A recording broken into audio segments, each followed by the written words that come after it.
Welcome to Chief Evangelist. I'm your host, Ethan Beute. I'm on a mission to explore and understand the role of the Chief Evangelist and the movement behind it. How should founders, investors, and C-suites be thinking about it? How does it benefit the company? Which companies and markets need evangelism most? What does the work involve? What does success look like? And who's a good fit as a Chief Evangelist? That's what we're exploring at chiefevangelist.com and in conversations like this one, which is brought to you by Ringmaster Conversational Marketing and their evangelist-powered podcasting package. Learn more at ringmaster.com. Today, we're learning from the Chief Legal Evangelist for LawVu and the Community Evangelist for InView. His stated mission? To help in-house legal professionals realize their reasons for being in-house by being better connected with their work, with each other, with the business, and with business outcomes. He's bringing it all to life through evangelism community certification courses and, I don't want to put too much pressure on him, but a forthcoming book. He joins me from New Zealand where it's a different season and it's tomorrow. Shaun Plant, welcome to Chief Evangelist. Welcome to the future, Ethan. Thank you. Yeah, I almost wrote that in there. It's really interesting. I was just curious before jumping on this call with you. I was like, I wonder what time it is over there. And it's tomorrow, in fact. It is. Yeah, and it's a beautiful day tomorrow, so you're in for a good day. Awesome. I appreciate that. I should check in with you every day. All right. So to kick us off, I'll ask you what I ask everyone at this time in these episodes, and that is, what is the most important job of a chief evangelist? For me, it's having a genuine passion and belief in the value and the impact that your message is going to have on your audience, and it's the solutions or the messages that you're trying to convey. So having that a real deep understanding of their needs and their pain points. And I think to be able to do that authentically, you've got to have to walk in their shoes. You've got to have had experience of those things. And then for me, it's more about building the relationships, for me personally, with lawyers and with other partners and other stakeholders in the industry, and then connecting them with each other, with their peers, and then finding those solutions so that they can have a more fulfilling way of working as a lawyer. So many good elements in there, of course, including empathy and having walked in someone's shoes. Of course, you have been an in-house lawyer yourself. You made the transition to in-house, I believe, earlier in your career. Of course, you've been many things throughout your career, as well as this, of course, authenticity, the genuine nature of it. But where you just closed, there's a really important element as well that I don't know that we talk about enough, and we certainly will today with regard to the InView community, which is connecting these people to each other and committing some of your own time and energy and effort and thought into who to connect, when, and how, because we're just looking to help people. In your case, I think transition to a better future of in-house law. And so with that, generally I don't ask people to evangelize the main thing they're working on, but I think what you're doing is so interesting. So feel free to take a step into that. So for folks who aren't familiar with the idea of in-house legal, like talk about this better future that you're helping bring to life through all of your efforts. And then we'll spend some time getting into what those efforts are. But do you just share a little bit about the main problem that you're trying to help people solve? Yeah. So I guess going back to the beginning, most people who work in an in-house legal team began their career in private practice. So they work for a law firm. And law firms have a particular way of training people. They've got a particular focus, which is on providing services for their clients. And that's what they're there for. They're to, you provide these legal services. You're at kind of arm's length to many of the issues that you're dealing with. And when lawyers move in-house, they're part of a business. They're part of an organization. But there's a lot of kind of the mentality and the behaviors around what a lawyer is or perceived to be, or what a great lawyer is perceived to be, which is very much founded in private practice behaviors. And that doesn't work in-house. When you go in-house, you're working for an organization. Organizations don't want to employ an in-house law firm. That isn't what they need. They want people who've got these legal skills, but who can use them not to just to use as like a shield to protect them from risks and look for problems and stop things from going wrong, but to enable the business to achieve its objectives. They want a legal function that's going to enable the business to do things, and that's using your legal skills in a very different way. And I think that the challenge that many of us have, and which is I personally had the same thing, is that when you go into an organization, you leave an environment which is very much built around the practice of law and being a lawyer. And then you're put into this organization which has different processes, different skills, different behaviors, different software, and you've got to largely find your way through how to practice as a lawyer in that environment. And there isn't any guidebook, that there isn't a book out there that helps you to do that, which we might get onto very shortly.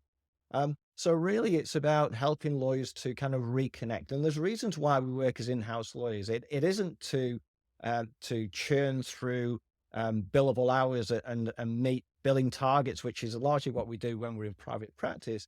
It's to make an impact on the business, to work on legal issues, and to see the impact that those issues and your advice and how that's enabling the organization to achieve its objectives. And that's why we want to work in-house. We want to be more connected to the work that we do. We're in a privileged position, I think, that we can be very proactive. We can see things happening around the organization. We can use our skills, our legal skills, a lot sooner, rather than waiting for something to land on our desk to say, hey, we've got a problem. We need you to help us to get out of this.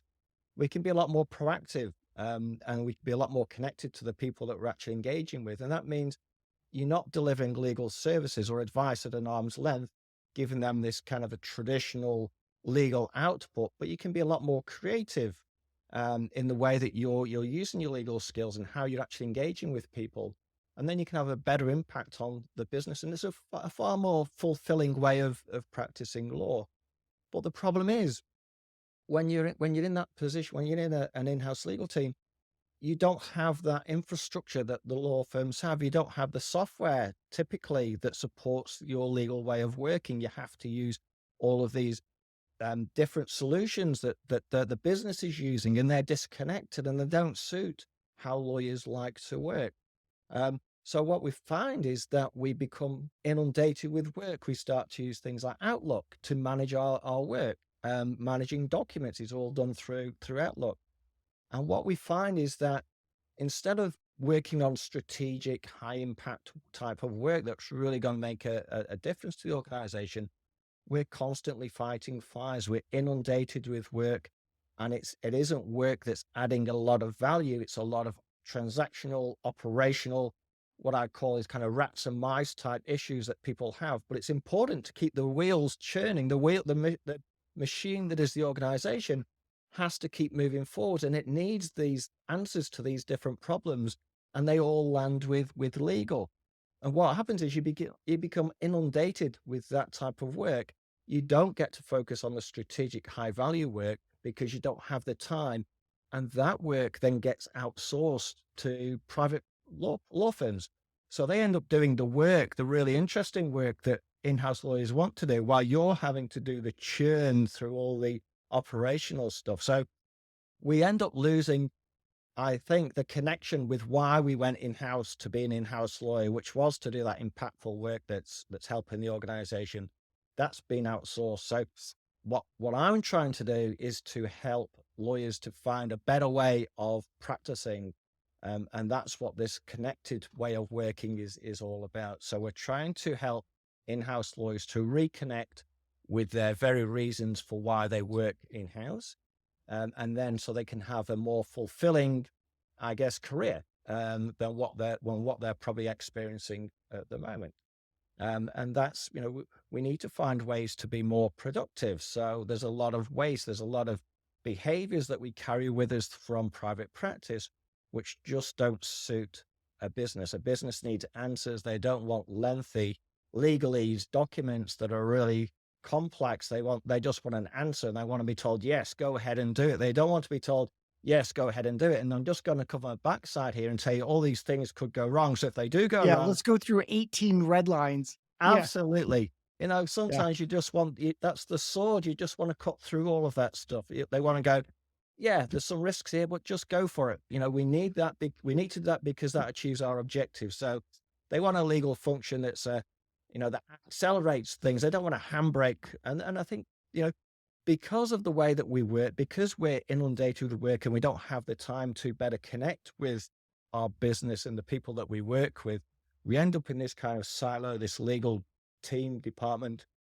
We close the door because we can't, we want to try and focus. We need quiet time. We're disconnecting from the business, and we end up as this kind of silo where people find it really difficult to engage with. And then when you get the legalese on top of that, you're talking a different language. People within the organization are less likely to want to come to you with their problems. And we don't want that. We want the problems to come to us. Well, we don't want the problems. We want to be informed of things before they become problems. So we want to be involved right at the very beginning of things happening within the bit. We need to be in across all the processes within the organization so that we don't have to deal with problems like we do at the moment. We want to be more proactive in how we're using our skills and guidance and helping steer things through a path. But you can't do that when you're swamped with work, when you're constantly fighting fires all the time. And then that's So the reason why we get burnt out, of course. yeah, so two big layers there, and all of that tied back to your mission statement, which I just took out of your LinkedIn About Me section. But it really does all tie together very, very nicely. And it's a different job in a different context. It's a different opportunity. You went in-house to capitalize on that opportunity. You thought it was going to be a different and better way to work. But if you're not well equipped, not just from the software side, which I heard some obvious benefits of LawVu in the way that you described that, but then also there's this whole approach and mindset and awareness that if you are not conscious of this on the way in-house, you are bound to start acting like some hybrid version that isn't very good. And so for you, how did you get connected with LawVu, and when did you get turned on to or move into this kind of evangelist role? Because this not just the software piece, but the mindset piece, this whole awareness and problem and opportunity that you experienced yourself is super interesting. So how did you connect to LawVu, and how did you wind up in an evangelist role?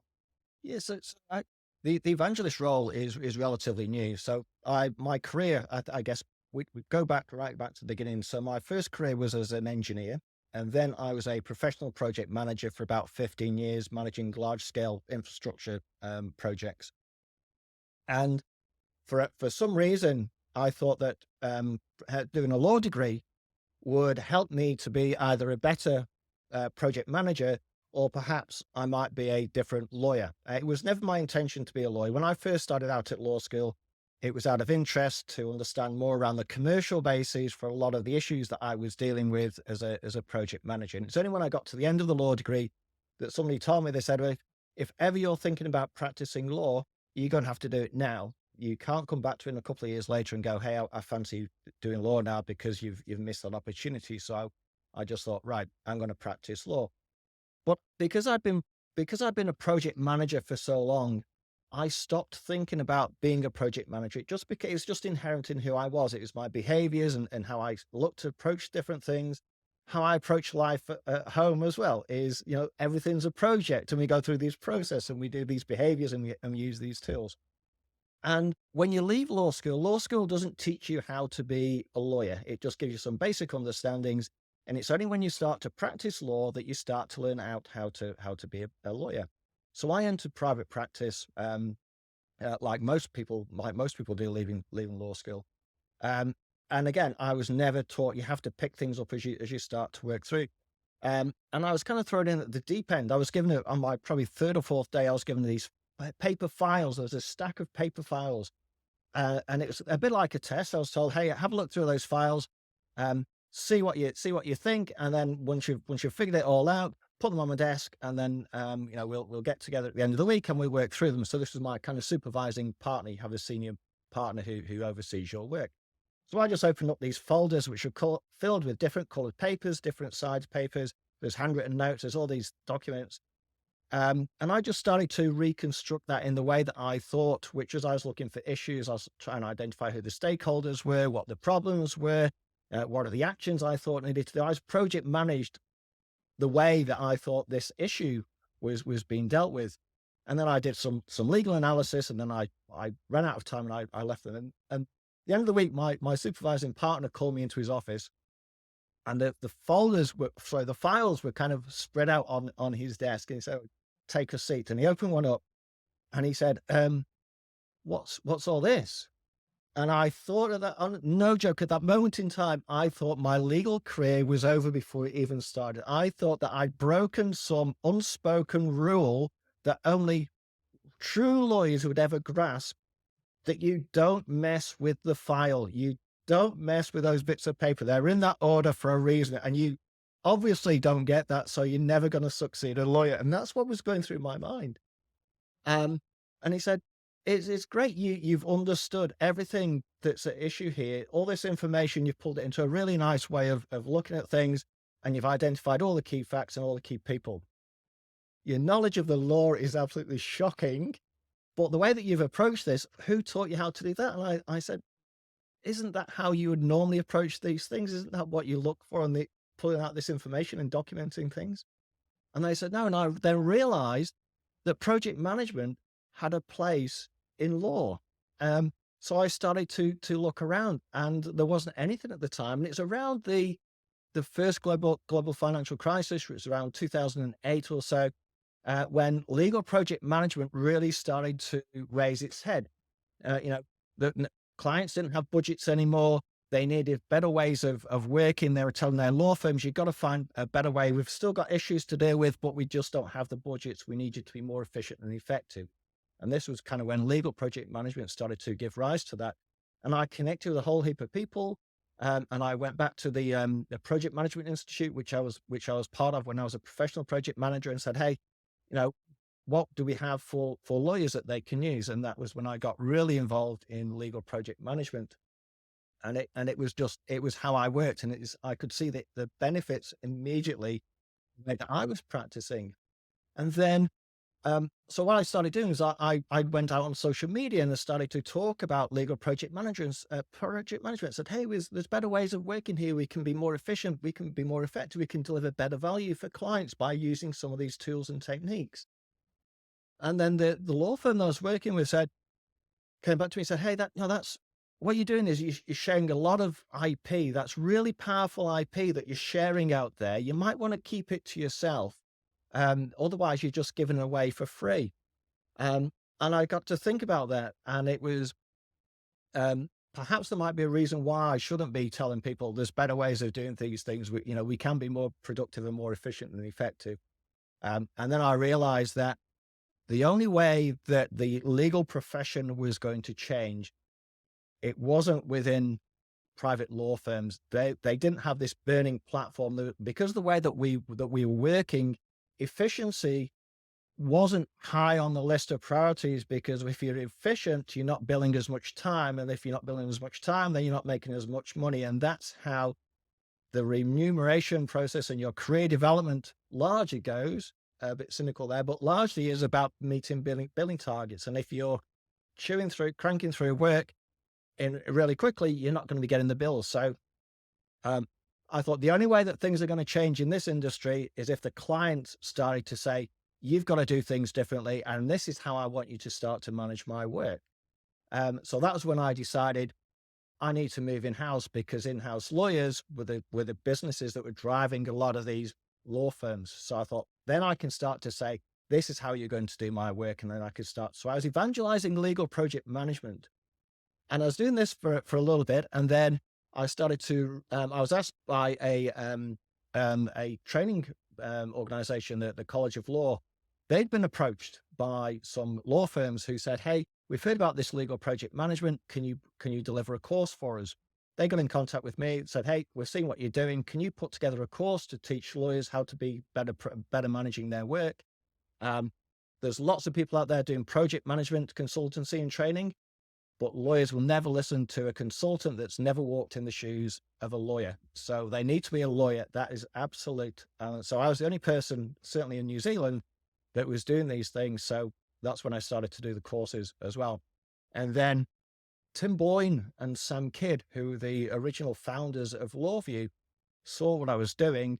They had this idea for this app that was going to help law firms to be better at managing their work. So it was about unbundling the work that they were working on and packaging that up. And it was more of a project management type app. And they said, "Hey, what do you think of this? Do you think this is a great idea?" And I said, "I want to be part of this. This is something that I want to be involved in."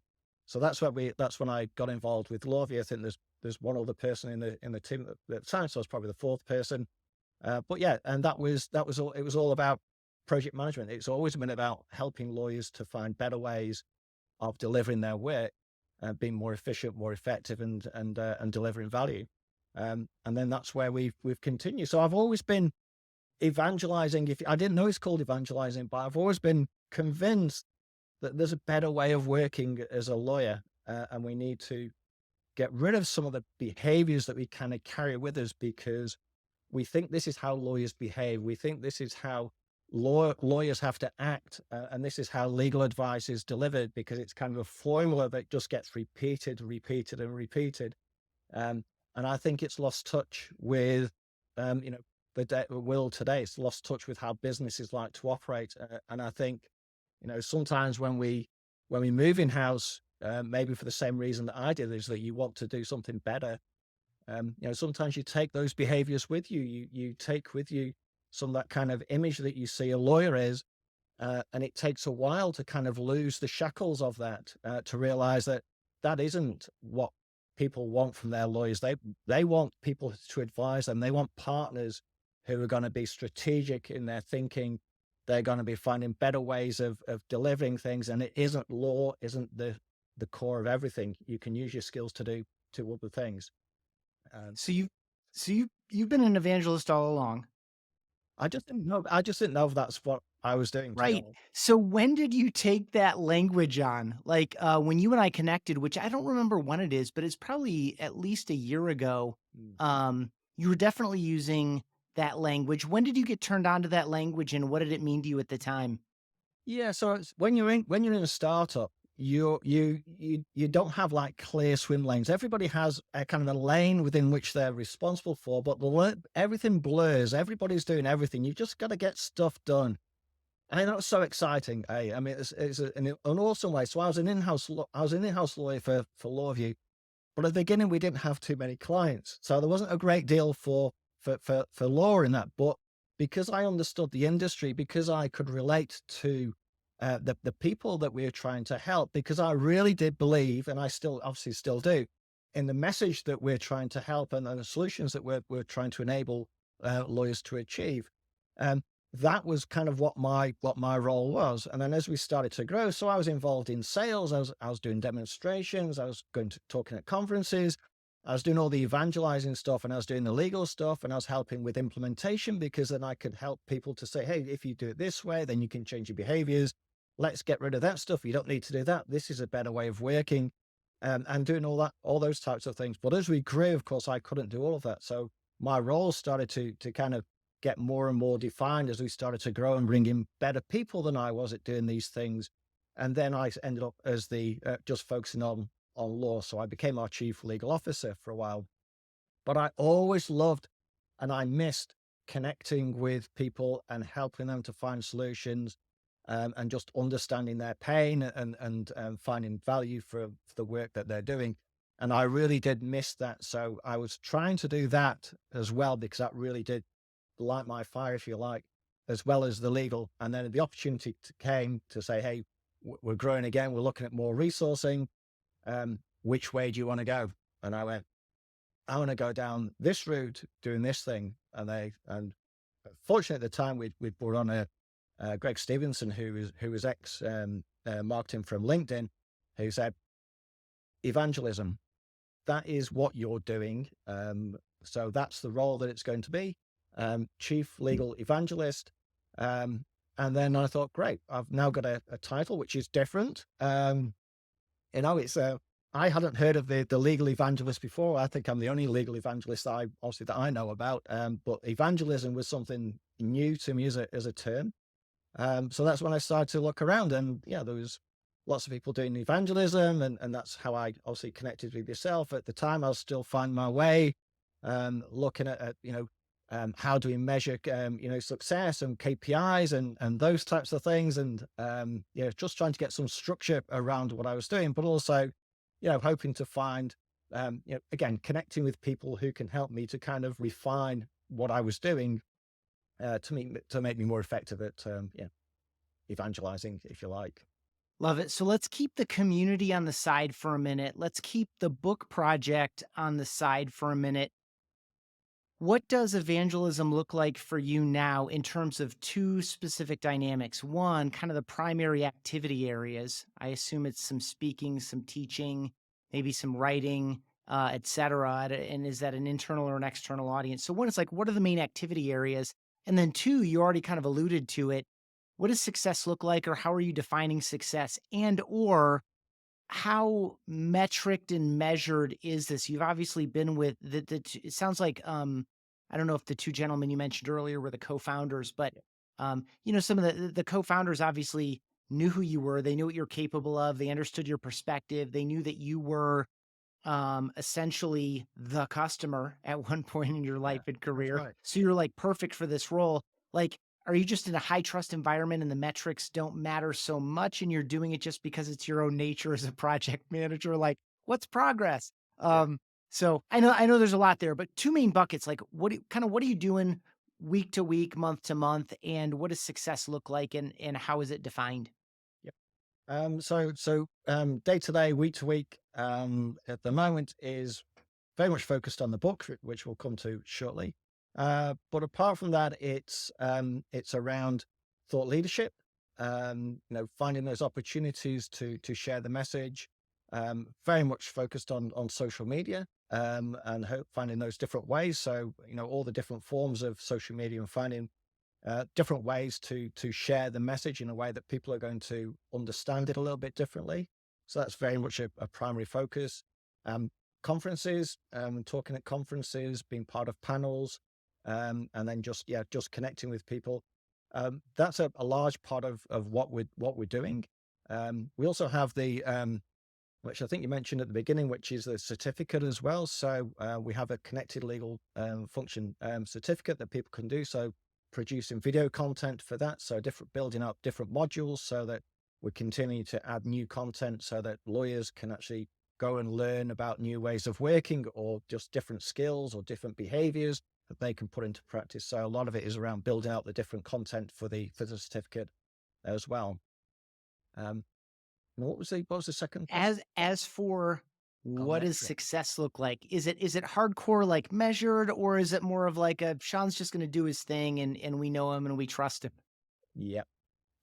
So very much at the moment, it's very predominantly external focus. So I'm looking at the industry, looking at potential clients and people that way of working.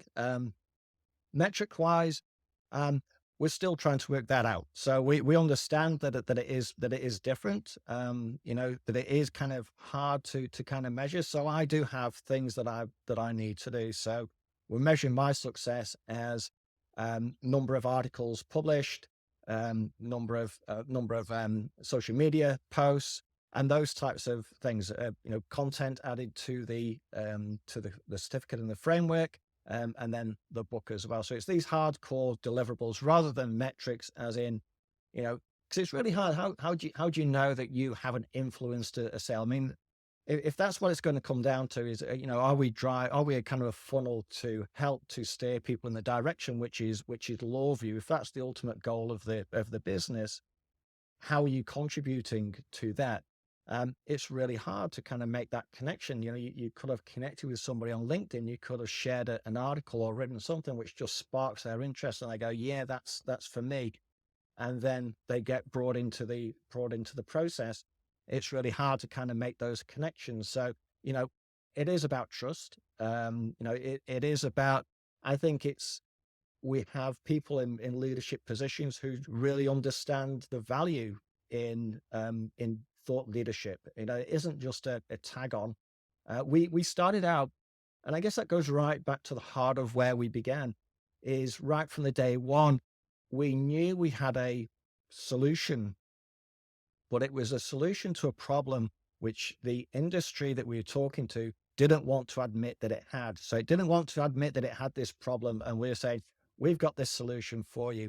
And we found out from those very early days that going in and saying, you've got a problem, you need to fix it, and this is how you're going to fix it, just didn't work. You had to kind of walk in their shoes for a while. And that's how I got engaged in terms of connecting with some of those early adopters and working with them. And the feedback that we got from them in terms of our kind of overall process was, you should have brought Shaun in sooner. As soon as he started to talk to us, it all started to make sense. So they didn't feel as though they'd been sold to. It was just a way of presenting, the problem solutions and how these things all work together. So, you know, right from the very beginning, we understood the value in evangelism, and having those hard metrics is something that we haven't had to deal with at the moment. So yeah, largely trust, which I'm very happy about. Hey, thanks for listening to Chief Evangelist. For so many reasons, podcasting is a great opportunity and channel for evangelism. If you've been thinking about a podcast, or you want to shift production and promotion to a team that's especially evangelist friendly, check out ringmaster.com.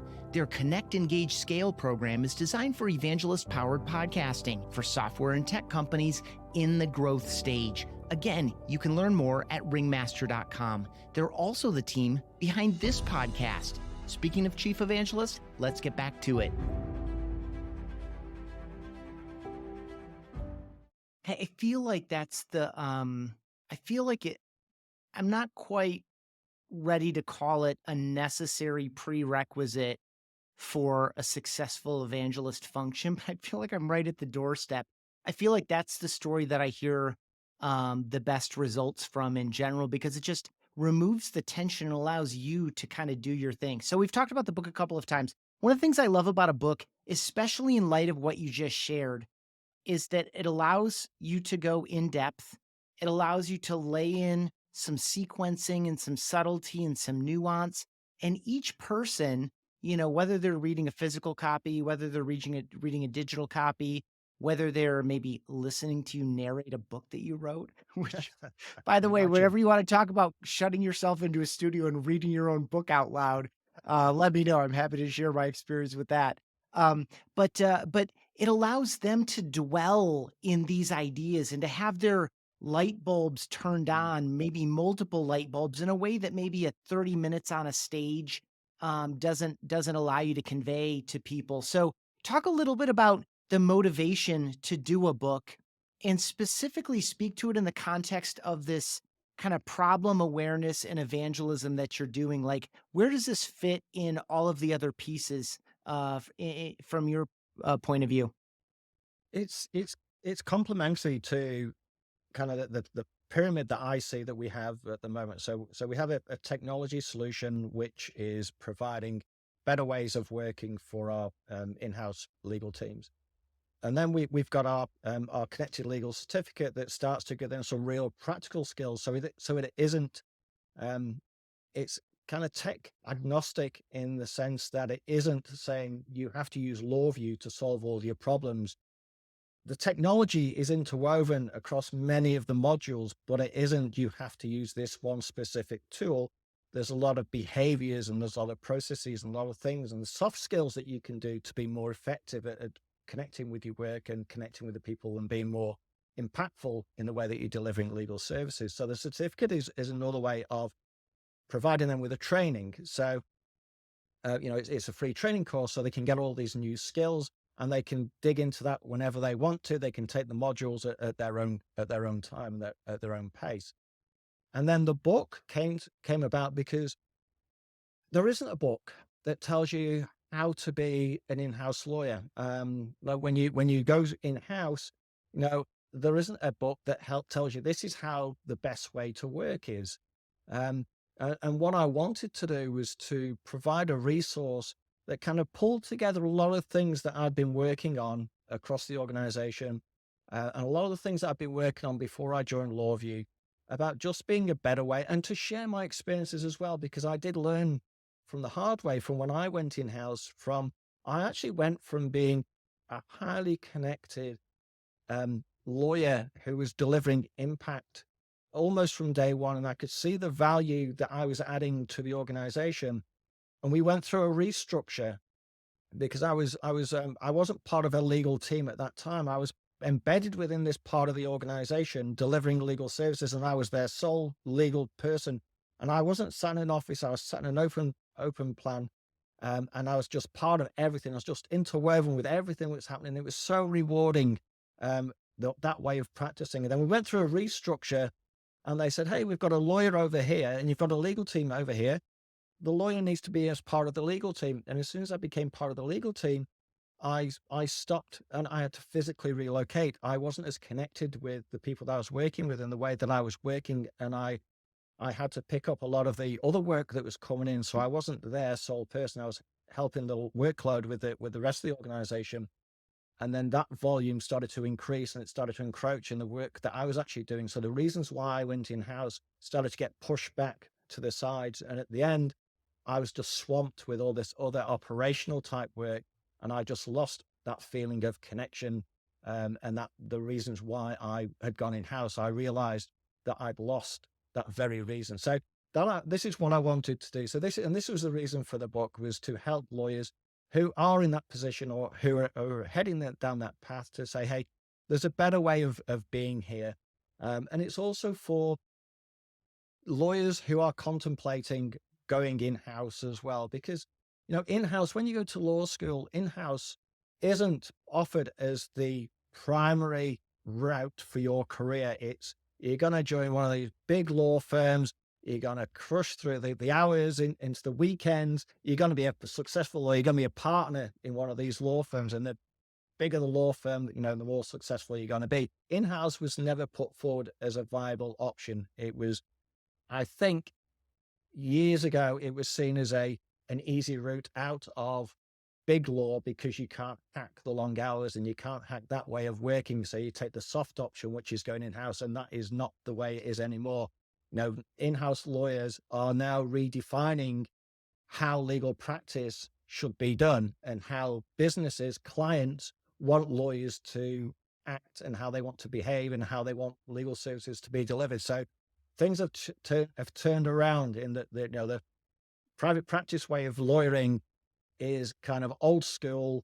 It is losing touch with businesses and it's losing touch with the environment and industry, and it's the in-house now which is starting to rise. So in-house is rising in terms of redefining what legal practice should be like, and that's what the book is about. So it's helping people to understand this is what happened in the history. So back in the day when GCs first came about, general counsel first came about, they were those trusted advisors. They had strategic, they had innovation, they were creative, they had flair. Um, Law was just part of their skill set. They were these real trusted advisors sat next to the chief executive, steering directions for their organization. And then over time, as they lost touch with organizations, the businesses became um, more scientific. There was more professional management practices started to come in. They lost touch with that way of talking and behaving. They carried on doing their old way of working. And then they got relegated down into the depths of being a transactional operational, which is where many legal are at the moment. So it's helping them to kind of reconnect back to, I guess, back to what the first generation GCs were like, to help them to be sitting at the top table, being part of the strategic brain of their organization, guiding direction, being strategic and using their skills in that way. So that's one of the purposes. And to do that, we've got to be more productive. We've got to find better ways of working. So we take them through that, or I take them through that journey of this is what it means. This is how we can help you to be more impactful in your organization. So it's being productive, it's being proactive, it's sharing your legal knowledge in a different way. It's connecting with the people that you work with as part of a team, because surprisingly, lawyers are not really taught to act as part of a team. When you're in private practice, you eat what you kill. Collaboration doesn't sit easily with lawyers. But when you're in a business, you need to do that. You need to have these connections because you are going to be delivering a different way of legal services. So it's about connecting with the work that they're doing, and then focusing on being more proactive, so that you're actually, like I said before, using your legal skills as a sword, so that you're actually driving the business forward. You're enabling the business. You're not pulling on the handbrake to say, "Hey, we've got to stop this. I need time to work through this." You're in there, you're managing risks, but you're helping the business to go forward. And then most importantly, you're able to identify the real value that you add to your organization. And the value that you add as an in-house lawyer isn't your subject matter expertise of the law. Law's part of that. It's about your in-depth knowledge of your organization. It's about the in-depth knowledge of the industry. And it's about the strategic mind that you have and the creativity that you're able to bring to your work, and matching that all together to be more impactful in how the organization is working. So focusing on that impact that you have. And one thing that we really do struggle as, I think, as most lawyers, is showcasing the value that we have. So lawyers are not very good at marketing ourselves. If you ask any private practice lawyer who has to go through business development, go into client social functions, it fills them with dread because they really don't like that kind of selling, how they see it as selling, rather than networking. So yeah, we're not great at I guess some of us at doing those types of things. So it's really about understanding the value that you add to your organization, and then recognizing that you actually need to be showcasing that. You need to be telling stories about how great the work is that you're doing and how it impacts on the business, because we're subject matter experts, we do our legal work to a high quality. We expect the people that we're doing that work for to realize this is high quality work. You're adding value because you're doing high quality work. The organizations don't think like that. You need to be telling people this is how we made an impact. We reviewed that. We didn't just review a contract. That contract was um, crucial to this new product that we've just launched. And you were able to launch that earlier because we turned it around within 30 minutes.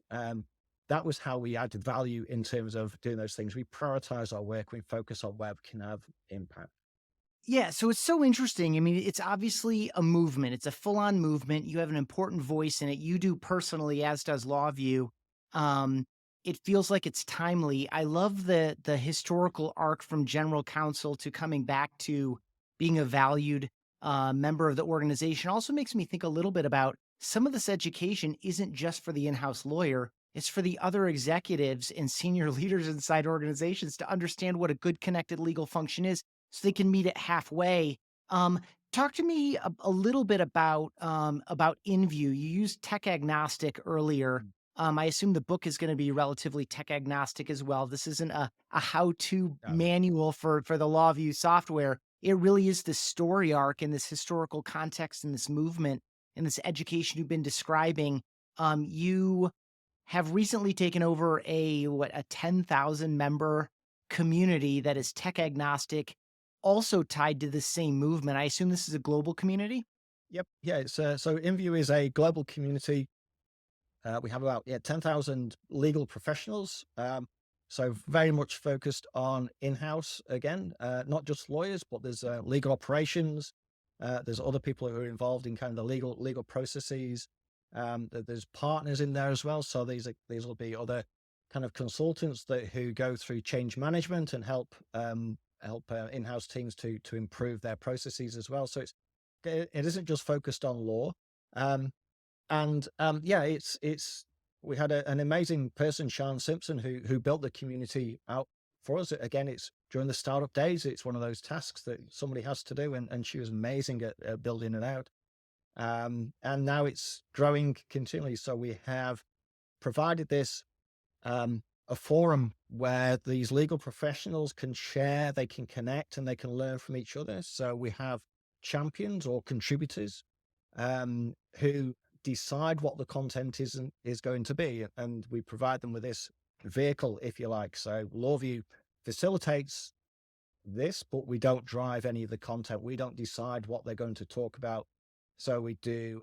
We've got magazines. We've got obviously we've got a website where people can post blogs on. We've got a conference. So we're running conferences as well.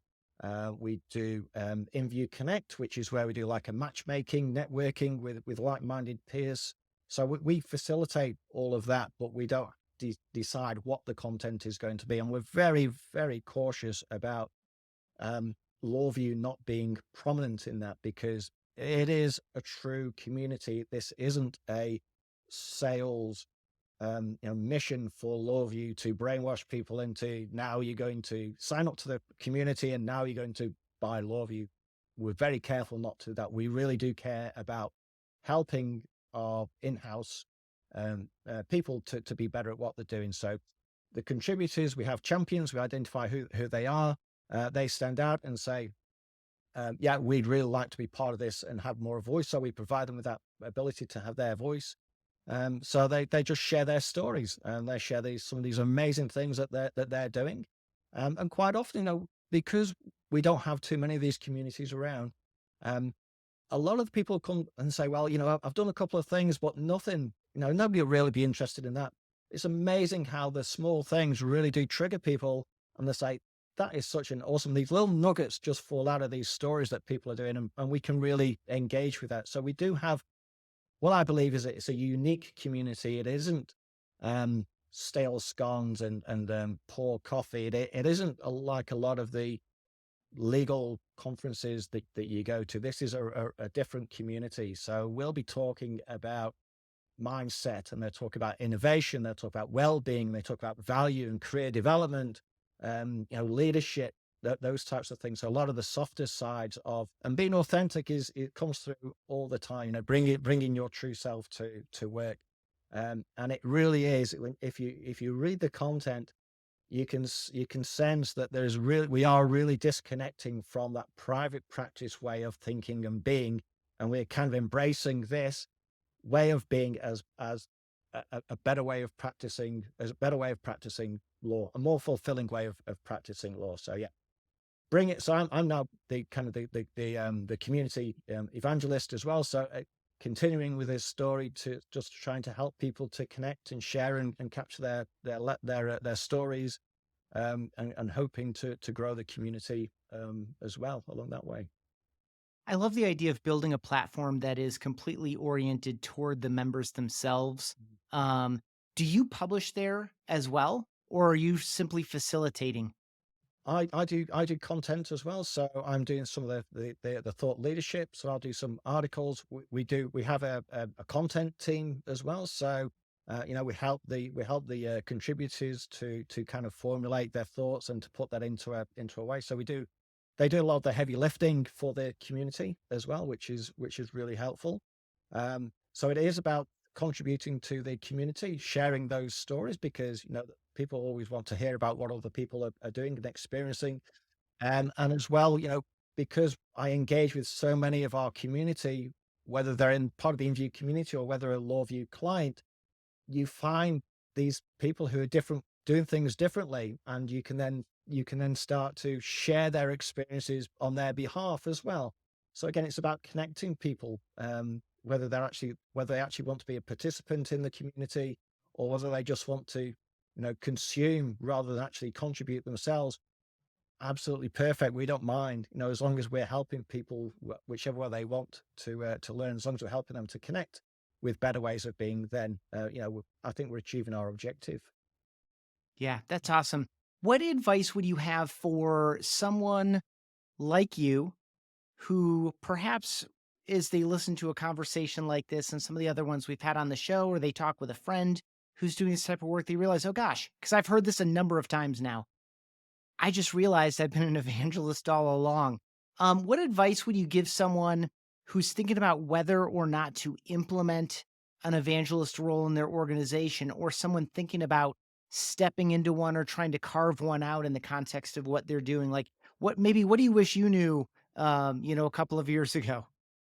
Yeah, I guess I guess what I wish I knew was that this is actually adding value. I mean, it was recognized. It's recognized by the company as adding value. It's always seemed to be, I think, for many, a tag on to another job that they have. So I don't know, they might be sales, and they're trying to do, they want to do thought leadership. They really do enjoy the thought leadership work, but they're also doing sales as well. So it's kind of a tag on, and then you have that kind of a conundrum. Is that thought leadership directed at this sales purpose, or is this marketing? Um, I think it's that recognition. This is an actual role that is really adding value. And even though we knew that it was adding value, it was always part of something else. And I wish I knew earlier the value that it actually does have, because I would have been probably a lot more productive in this space than churning a lot of um, the daily rats and mice type things that I thought was adding value to the organization. Um, but this other stuff, the softer stuff, was doing it slightly differently. Um, and I think so anybody, I mean, it's tricky for a lawyer to step out of the career. It is a massive step, I think. So I think I'm talking to lawyers here that when you go in house from private practice, you do step out of your comfort zone. You do start to think, am I losing something by moving in house? And then you'll realize, actually, no, I'm not. I'm gaining. I'm becoming a better lawyer by taking that next step. At LawVu, we have, I think, probably 10%. So we must have 12 to 15 people across the organization in marketing, in sales, in product, in development, um, in evangelism, who are lawyers or have been lawyers, who found that when they went in house, they had a particular interest in an area. And it might have been, I like marketing. So I'm going to focus on kind of the marketing aspects of practicing law in house for this organization. And then I realized, actually, I really do enjoy marketing. And I think it's a nice, easy step to then feel comfortable at losing your lawyer status. And I think, quite often we kind of hang on to that because it defines who we are. And I think, take it easy and just do that transition, and you'll find that it's not a big step to make that jump. Yeah, very good. You remind me of some times in my own experience carrying this title and opportunity and responsibility of evangelist, where I didn't necessarily give myself the permission Mm, to yeah. really, like, invest in an idea that I knew was the right thing. So that was what I typically wound up doing, like, if I was gonna stay late or start early the next day or, work through the weekend or whatever. It was always for these things that I never gave myself permission to do in the context of the work. I really appreciate that language there and the invitation to people to consider, dropping some of the preconceived notions and really pursuing their own strengths and interests. I think that's where we all kinda come to life. Um Sean, this has been really fun. I've enjoyed this conversation very much. I really especially appreciate your, again, this kind of story arc of where we were, where we are, where we're going, the problems inherent in kind of the immediate past, the present, and the very near future, and your own personal commitment to get as many people through those challenges as possible in all these different channels and different ways of engaging. You are a true evangelist, and I would love for you to share with us for fun something that you evangelize in your own personal life. There's two things that I evangelize in my own personal life. One of them is Bon Scott, has been the real lead singer for AC/DC. So AC/DC is a rock band. Bon died when he's they're kind of they're part of my youth growing up, and AC/DC was a key part of that. And when Bon Scott died, I was devastated for a while. And Brian Johnson, who replaced him, I just don't think it's ever been the same. So I evangelize the Bon Scott era for AC/DC as well. But I also evangelize, if you like, or bore the pants off people talking about sailing. So very much an avid centerboard sailor. I have a New Zealand built and designed boat called a Zephyr, which is like a classic car equivalent. I think they're a beautiful boat. So yeah, it's sailing is something that you just can't beat. It's wonderful. I remember one of the times we were trying to find a time to connect over the past year or so. You were off to a regatta, or Yeah, you were at one. I forget which. So that's that's right. awesome. I love both of those. For folks who've enjoyed this and they want to connect with you, whether it's specifically around, a new and different and better way to practice law, especially from an in-house perspective, or whether it's just to connect with regard to evangelism, community, and some of these other things that you've spoken to, where would you send folks to connect? My LinkedIn profile. So yeah, definitely through LinkedIn. Very good. He is Shaun Plant, spelled Shaun, last name Plant, like plants, which I love. Easy. I'll link that up. It'll be immediately adjacent, whether you're watching this in YouTube or you're listening in your preferred podcast app. Shaun's LinkedIn profile will be linked up nearby. Shaun, thank you so much for this time. Continued success to you. I appreciate the clarity of your vision and your commitment to bring it to life in a variety of channels. Excellent. Thanks so much, Ethan. I've really enjoyed it. That wraps up this episode of Chief Evangelist. Thank you for joining us, and thanks to Ringmaster Conversational Marketing for helping bring these episodes to you. With any thoughts or questions about the Chief Evangelist role, message me on LinkedIn. I'm Ethan Beute, ETHAN BEUTE. For show notes and more of these conversations, visit chiefevangelist.com.